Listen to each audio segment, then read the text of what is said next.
Kalau orang yang ingin saya jelaskan ke orangnya dungu, sulit sekali. Tapi kalau ada sedikit saja pendidikannya SMP saja, saya bisa menjabarkannya dengan bahasa yang paling mudah. Tapi kalau sudah kelas profesor, doktor, ya kan, para ulama, saya kira lebih gampang lagi tuh mah. Saya nggak usah mikir, kan gitu persoalannya. Nah, saya standarnya untuk orang yang bodoh aja lah. Pak Rahmat dulu tahun 900 ada belum? Mulai kapan ada di sini? Tahun berapa dilahirkan? 65? 8? Tahun 65. Tahun 64 sudah ada belum? Belum ada. Sekarang masih ada. Sampai kapan keberadaanmu di sini? Sebentar lagi. Ya kan? 70, 80, 90, 100. Kalau dikasih umur 200 tahun mau nggak? Nanti dicebokin anak cucu 100 tahun, dicebokin tiap hari, makan disuapin, lihat tempat tidur aja gitu mau. Nggak bisa WA. Ternyata hakikatnya kita tidak siap dikasih umur panjang itu kok. Iya kan? Nah, Pak Rahmat lahir ke alam dunia ini usulannya siapa? Yang pengen lahir di sini siapa? Bapak ibumu juga enggak kok. Bapak dan ibu kita dulu tidak sengaja bikin kita kok. Pengen cari senang sendiri. Kita lahirkan akibat dari. Akibat dari ibu bapak kita mencari kesenangan kan. Iya dong. Resikonya kan begitu persoalannya. Jadi laki-laki siapa? Jadi ternyata kita tidak dilibatkan.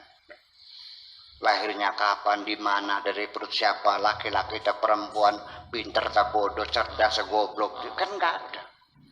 Nggak ada. Kita nggak pernah ngisi daftar formulir kok. Sejak kapan Anda merasa punya kemampuan? Nggak jelas. Ya, bisa melihat juga tumbuh perlahan-lahan, otak juga perlahan-lahan. Ya kan? Udah. Nanti kematiannya pengennya cara apa matinya? Kena kanker mau nggak? Tabrak mobil? Pelan-pelan. Kena jantung? Dan kita tidak boleh milih. Tidak boleh milih. Dari semua apapun yang kita lakukan, itu juga diciptakan Tuhan juga. Wallahu khalaqakum wa ma taf'alun. Allah mencipta kamu dan mencipta perbuatan-perbuatan kamu. Memangnya Anda terlibat memutarkan darah sekutul badan ini? Apakah Anda terlibat mau memompa jantung Anda? Apa Anda terlibat mengembangkan paru-paru Anda, memompa oksigen? Enggak kan? Rambut Anda panjang. Anda yang memanjangkan atau panjang sendiri? Semuanya terima beres kok. Bagaimana makanan dikelola dalam perut kita, digiling, ya ada mesin katalis di situ, misalkan protein, vitamin, gizi segala macam. Ya, dimasukkan ke darah, sisanya dibuang sampah. Ikut bekerja enggak? Enggak kok. Masih nggak yakin juga. Kita terima beres semuanya itu. Jadi dari mana kita merasa mampu? Itu satu persoalannya. Nah, jadi pada akhirnya orang ini sendiri dalam surat wailul likulli humazatin lumaza alladzi jama'a mala wa adadah yahsabu anna malahu akhlada. Orang itu kalau uangnya banyak itu yakinnya saya akan abadi. Tidak, la yumbazana fil hutama. Dilemparkan ke hutama di situ. Nah, jadi artinya bahwa ketika kita menyadari kita ini sebetulnya hanya main-main, dihadirkan, digerakkan, dikasih makan, dikasih minum, segala macam. Terus mau yakin juga. Terus setiap hari kita melihat orang mati. Yakin nggak Anda mati?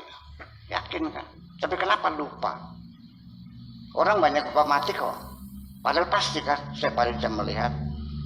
Bahkan Pak Lebe yang tukang mandiin mayat nih, habis mandiin mayat, istrinya kan nunggu, nggak pulang-pulang juga. Sudah selesai belum mandiin mayatnya? Udah Neng, masih ada satu lagi dimandiin katanya. Janda.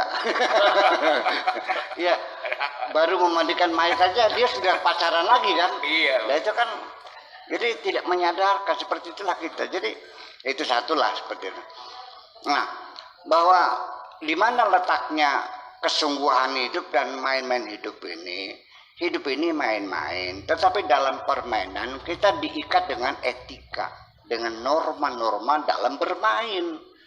Disesuaikan dengan peran yang Anda lakukan. Apa jadi seri, jadi pemain apa jagoan, apa sebagai pemain sampingan, apa jadi tukang becanya, apa jadi babunya, apa jadi rajanya, kan semuanya nggak mungkin. Nah, yang namanya sandiwara, novel, cerita, cerpen apa saja kan harus ada konflik, logika konflik. Dari sejak awal saja logika konflik itu sudah dibentuk oleh Allah. Iya, jadi artinya begini.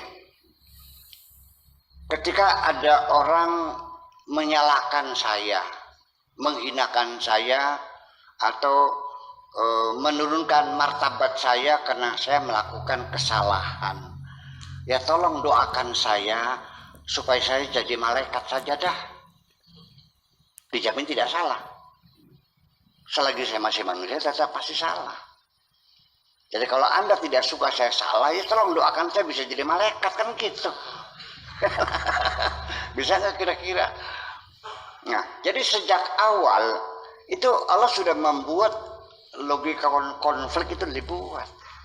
Allah sudah buat malaikatnya, Allah sudah buat iblisnya, Allah buat manusianya. Itu sudah diplot sejak awal. Nanti setan itu kan menggoda kita.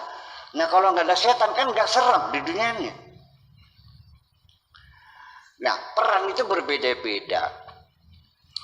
Masa orang sandiwara 10 orang jadi raja semua gitu? Ceritanya apa?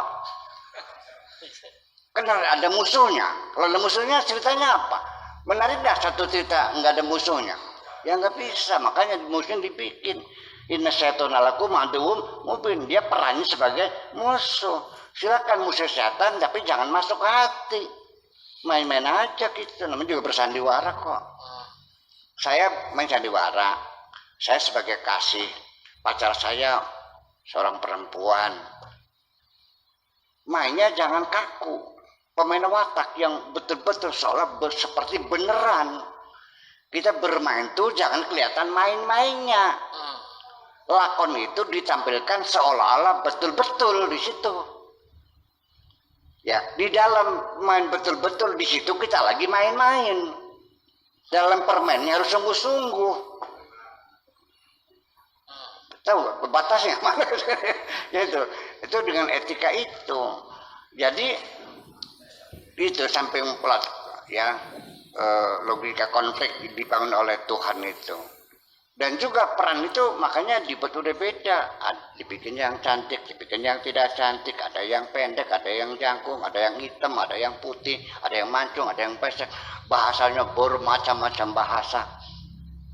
Ya, ribuan bahasa Indonesia. Kenapa? Untuk apa? Warna kulit berbeda-beda, warna mata berbeda-beda, agama berbeda-beda, semuanya beda-beda. Kenapa ya harus berbeda dong? Masa dibikin sama? Ini kan kelihatan pengusaha sandiwara ini benar-benar. Nah, nanti pada akhirnya, di mana hakikatnya, di mana kebenaran kehidupan itu adalah ketika kita bermain sebagai pemain watak. Jadi Anda jangan berebut minta kepada sutradara, saya pengen peran jadi raja. Anda bisa bermain enggak sebagai raja? Bisa enggak jadi serinya, peran utamanya? Ya pokoknya kita yang penting mah asal dilibatkan saja dalam permainan ini. Perannya sebagai apa terserah Tuhan. Jadi kiai, jadi tukang beca, jadi ustad. Nah, kemudian agamanya apa ya terserah Tuhan bagaimanapun juga. Tuh agama juga bikinan Tuhan semuanya. Terus bikinan siapa? Daun saja tidak akan jatuh dari pohon kecuali dengan ketentuan Tuhan. Betul enggak? Yang memberikan hidayah siapa? Yang menyelesaikan siapa? Ya sudah. Berarti kan sang sutradara. Jadi nanti artinya jangan Anda bangga ketika dalam di atas panggung sandiwara Anda bangga karena peran Anda sebagai seri. Tetap nanti hakikat kehidupan ini nantinya bukan peran yang Anda mainkan, tapi bagaimana Anda memainkan peran itu dengan sungguh-sungguh. How to be the best actor.